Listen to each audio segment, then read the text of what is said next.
Salut à tous, c'est Stéphane Blais pour un nouveau numéro de mes conseils de lecture. Et aujourd'hui, on va parler d'un livre absolument indispensable, très très important. Il faut absolument le lire pour se rendre compte de la réalité de la situation économique dans le monde et de ce qui se passe actuellement. C'est un livre qui s'appelle La guerre des monnaies, la Chine et le nouvel ordre mondial. Un livre de Hong Bing Song qui est publié chez Le Retour aux sources. Alors voilà, je vous montre le livre d'abord. Vous allez comprendre pourquoi il est tellement important. Parce que d'abord, il a été lu à plus d'1 million d'exemplaires en Chine, ce qui montre quand même que voilà, c'est quand même pas la dictature qu'on nous montre. En tout cas, c'est pas pire qu'en France, puisque j'avais présenté il y a quelques semaines le livre de Aymar sur le Covid-19 et les plans de Bill Gates. C'est un livre qui est totalement boycotté en France, bien évidemment, parce que il y a beaucoup de gens qui n'ont pas intérêt à ce qu'on le lise. Et voilà, alors que là, en Chine, il y a plus d'1 million de personnes qui ont lu ça. Alors, qu'est-ce que c'est? En fait, ce livre raconte l'histoire de la finance occidentale du XVIIIe siècle jusqu'à aujourd'hui, hein, c'est-à-dire de la City, de Londres à Wall Street, la Fed, hein, le Federal Reserve Bank, tout ce qui consiste, tout ce en quoi consiste la finance occidentale, hein, depuis le XVIIIe siècle. D'ailleurs, c'est pas un hasard si la naissance de la franc-maçonnerie spéculative, c'est pareil, c'est dans les années 1717, 1721 à Londres, hein, avec la création de la Grande Loge unie d'Angleterre. Il y a un lien, vous le comprendrez là-dedans. En fait, on se rend compte dans ce livre qui parle, alors comme je vous l'ai dit, de la City, de Wall Street, de ce système occidental, mais aussi du système de la Suisse, enfin de tout ce qui fait la finance occidentale depuis le début du XVIIIe siècle. Ben en fait, depuis 3 siècles, ce livre vous prouve que l'Occident, c'est la plus grande banque, c'est le paradis de l'usure, c'est le plus grand fomenteur de guerre, de massacres, d'organisation de chaos, avec l'aide de la franc-maçonnerie et de ses appendices. Voilà, et tout ça, vous avez absolument toutes les preuves de la manière dont ce système fonctionne. Et comme c'est un livre, évidemment, qui parle beaucoup de la Chine, il vous explique comment la Chine, justement, s'est rendu compte, d'ailleurs, un petit peu tard, du degré de perversion de ce système et comment la Chine compte s'en sortir. C'est-à-dire la Chine est actuellement, on peut dire, en train de s'armer pour faire face aux banksters, aux gangsters mondialistes. Et donc, elle joue beaucoup la carte de l'or contre le dollar, mais elle ne se contente pas de faire ça, parce que la Chine a bien pris conscience du danger et des attaques absolument innommables qui sont toujours faites par les mêmes, hein, par le même système occidental.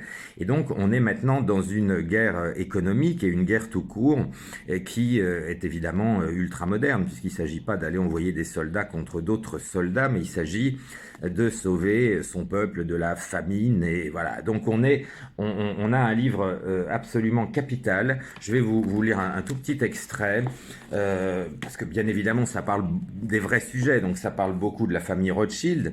Alors je vous lis un extrait. Tel qu'en votre maison bancaire, et tant que vous travaillez conjointement avec vos frères, pas une seule banque au monde ne sera capable de rivaliser avec vous, ni de vous faire du mal ou tirer avantage de vous, car ensemble, vous pouvez entreprendre et réussir plus que toute autre banque au monde. C'est une lettre de Henry Davidson, qui était l'associé de JP Morgan, hein, JP Morgan dont parle souvent mon ami Pierre Jovanovic. Voilà, c'était une lettre adressée à Nathan Rothschild le 24 juin 1814. Vous voyez, ça date pas d'hier. Alors, il faut savoir que Meyer Rothschild, donc le patriarche, a laissé un testament fort explicite en 1812 avant sa mort. Alors, voilà ce que comporte le testament. Il faut quand même le savoir, ça explique la situation dans laquelle on est aujourd'hui. Premièrement, tous les postes importants dans la banque doivent être occupés par des membres de la famille, c'est-à-dire des Rothschild, jamais par des étrangers. Seuls les hommes peuvent participer aux activités commerciales. Deuxièmement, les mariages ne peuvent se faire qu'entre cousins pour éviter la sortie et la dilution de la richesse. Cette disposition doit être strictement appliquée dans les années qui suivent et pourra être assouplie pour les mariages avec d'autres familles de banquiers juifs. Je cite, hein, c'est le testament de Meyer Rothschild. Hein, okay. Troisièmement, interdiction de publier la propriété financière. Quatrièmement, concernant l'héritage, interdiction absolue de faire appel à des avocats. Cinquièmement, l'aîné de la famille est le successeur, le second fils ne peut prétendre à la succession, sauf si tout le monde est d'accord. Toute violation de ces volontés sera suivie d'une perte de tout droit à l'héritage. Voilà, on en est là. Donc voilà un extrait, si vous voulez, qui explique comment la famille Rothschild a mis la main sur la quasi-intégralité des richesses mondiales et tient tout ça d'une main de fer. Et bien évidemment, ça explique le système occidental, comme le dit l'auteur dans le livre, puisque c'est quand même ce système occidental, avec la banque, avec les Rothschild, avec l'usure, avec ce système qui perdure depuis le début du XVIIIe siècle, que nous en sommes là. Donc effectivement, la Chine, en tant que pays non aligné, s'est rendu compte, comme on l'explique très bien dans le livre, un petit peu tard, de l'incroyable toxicité de ça. C'est-à-dire qu'il y a eu quand même beaucoup, on le voit clairement dans le livre, il y a eu beaucoup de naïveté parmi les dirigeants chinois qui, certes, se doutaient bien que les actions des banques occidentales et de ce système Rothschild, maçonnerie, etc., ne leur voulaient pas que du bien, mais il leur a fallu beaucoup de temps avant de se rendre compte de l'incroyable violence de tout ça. Et donc, le livre nous montre que la Chine, finalement, depuis assez peu de temps, a conscience de tout cela et est en train de s'armer pour pouvoir répondre et faire face à ces banksters. C'est un livre absolument passionnant. Il y a vraiment tout.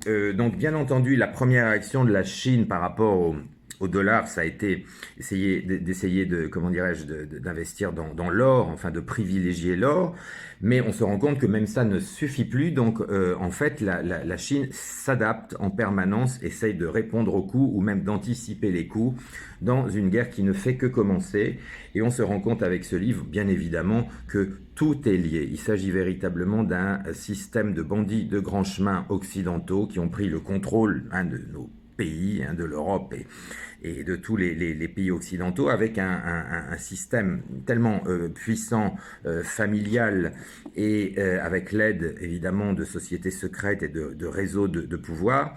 La Chine est en train d'essayer de trouver la parade à ça, et ça explique la situation dans laquelle on se trouve déjà depuis quelques années. Tout est lié, vous le verrez dans ce livre. Je ne vais pas parler davantage, c'est pas la peine, il faut vraiment le lire, c'est extrêmement sérieux, vous avez toutes les sources. Je le répète, La guerre des monnaies, la Chine et le nouvel ordre mondial par Hong Bing Song, c'est aux éditions Le Retour aux sources. Lisez-le, vraiment ça vaut le coup. Je mets le descriptif en lien. Je vous souhaite une bonne journée, une bonne soirée, une bonne nuit. On est sur Internet. À très bientôt. C'était Stéphane Blais pour ses conseils de lecture. Salut.